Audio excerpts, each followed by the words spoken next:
रही है। आवाज नहीं आ रही है। सबकी आवाज आ रही है, आपको सुनाई नहीं दे रही नेताजी?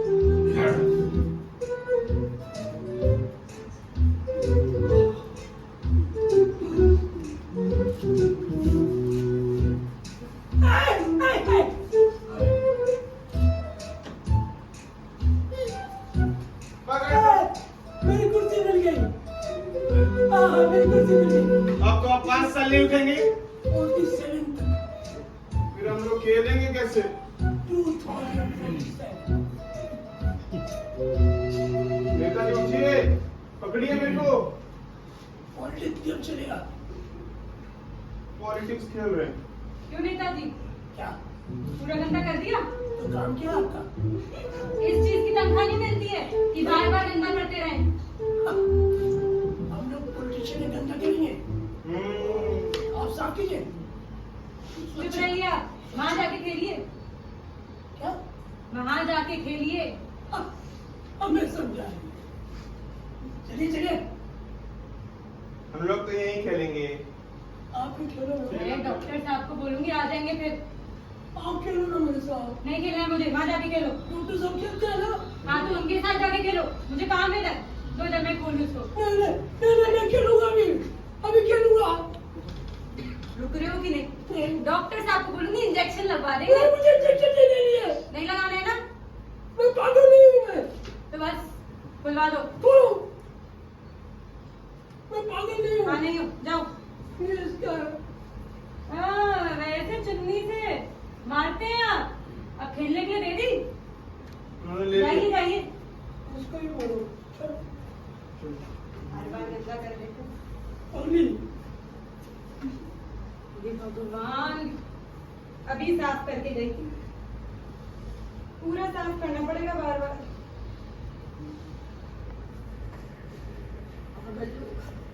कहाँ फंस गई मैं भी।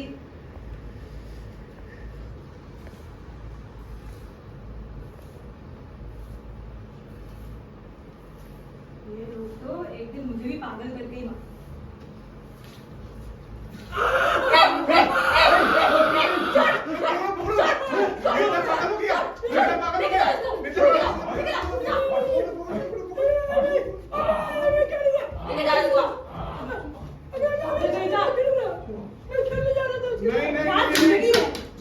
मुझे नौकरी मिली तो इन पागलों के बीच। लगता है इन्हें देखते देखते मैं भी पागल बन जाऊंगी। पागल कहीं का।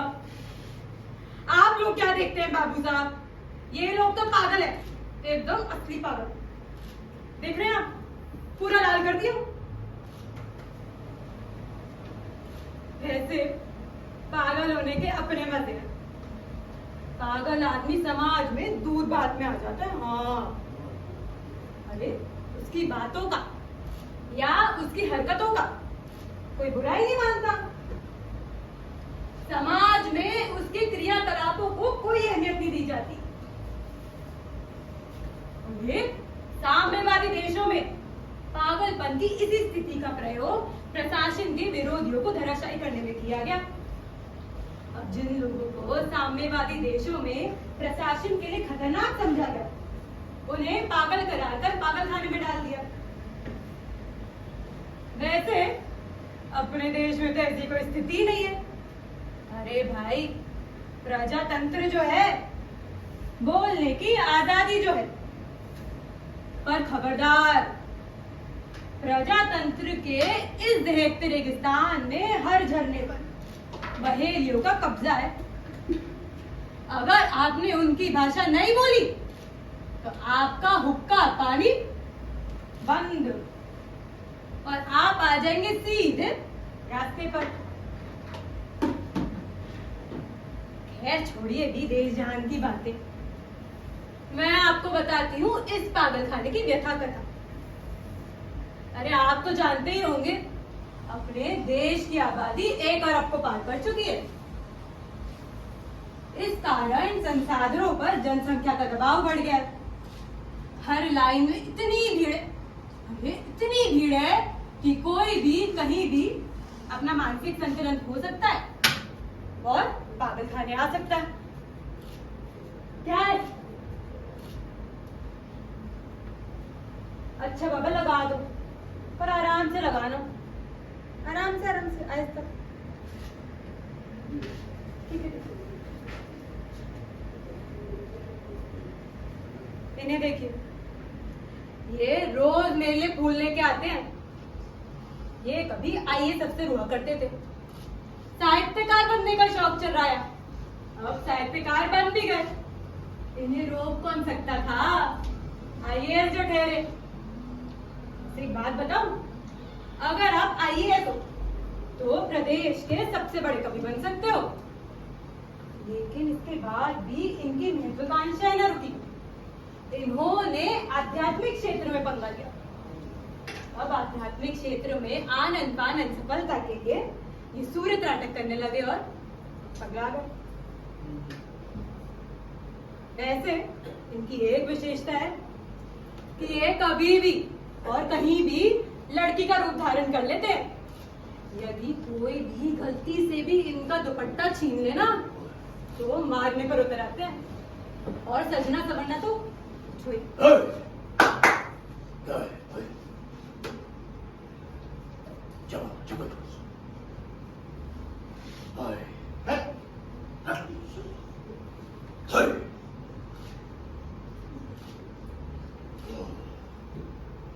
इन्हें देखिए, गांव में किसी ने इन्हें इनकी हीरोइक शक्ल का एहसास दिला दिया। बस फिर क्या था, सनक गए मुंबई चले आए हीरो बनने। जब डायरेक्टरों के पास भाग भाग कर इनके 10 जोड़ी पीवीसी सोल के जूते घिस गए, तब अपना मानसिक संतुलन खो बैठे और पागल खाने आ गए। अभी अभी सरकार द्वारा फिल्मी दुनिया को उद्योग का दर्जा दिया जाने पर इनका मन बल्लियों चल रहा है। ये अपने को उद्योगपति भी समझने लगे। अरे आहिस्ता आहिस्ता।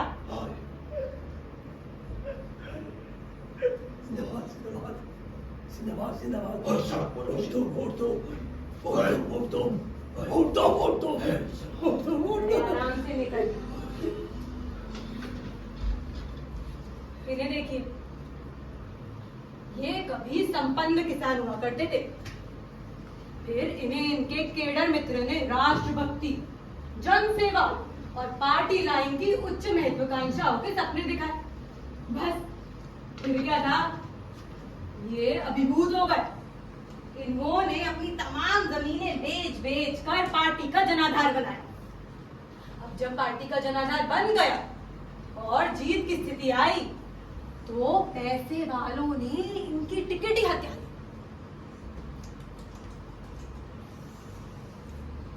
इस हादसे को ये देशभक्त बर्दाश्त न कर सका, अपना मानसिक संतुलन खो बैठा। वैसे ये डायरेक्ट मंत्री जैसा व्यवहार करते हैं, और करे क्यों ना भाई, आखिर इनकी पार्टी की सरकार जो है देश में।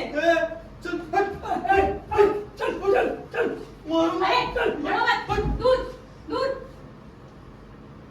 रोज का इनका नेताजी ज्यादा मत कीजिए, डॉक्टर साहब से कहकर इंजेक्शन लगवा दूंगी।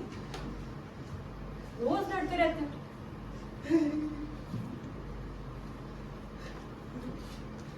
इसको देखिए, ये है इस पागलखाने का सबसे गरीब पागल। एमए गोल्ड मेडलिस्ट है और जाति से मछुआरा है। संविधान की आरक्षण नीति के तहत ये जाति किन्हीं प्रांतों में आरक्षित है, तो किन्हीं प्रांतों में इसे पिछड़े वर्ग में शामिल किया गया। अब चूंकि इस प्रांत में मछुआरे आरक्षित नहीं है, फिर भी इसकी भरपूर कोशिश थी कि किसी तरह इसे आरक्षण का लाभ मिल जाए और इसकी जिंदगी जिए, पर हो ना सका। अपने दूसरे प्रांत के अल्प शिक्षित रिश्तेदारों को ऐश करता दे, उड़ता रहा, नौकरी खोजता रहा और ये भी पगला गया। वैसे इसकी भी एक विशेषता है कि ये कभी भी, कहीं भी और किसी की भी शादी के बैंड बाजे में नाचता जरूर है। यदि बैंड बाजे की आवाज बंद हो जाए ना, बेचारा उदास हो जाता है।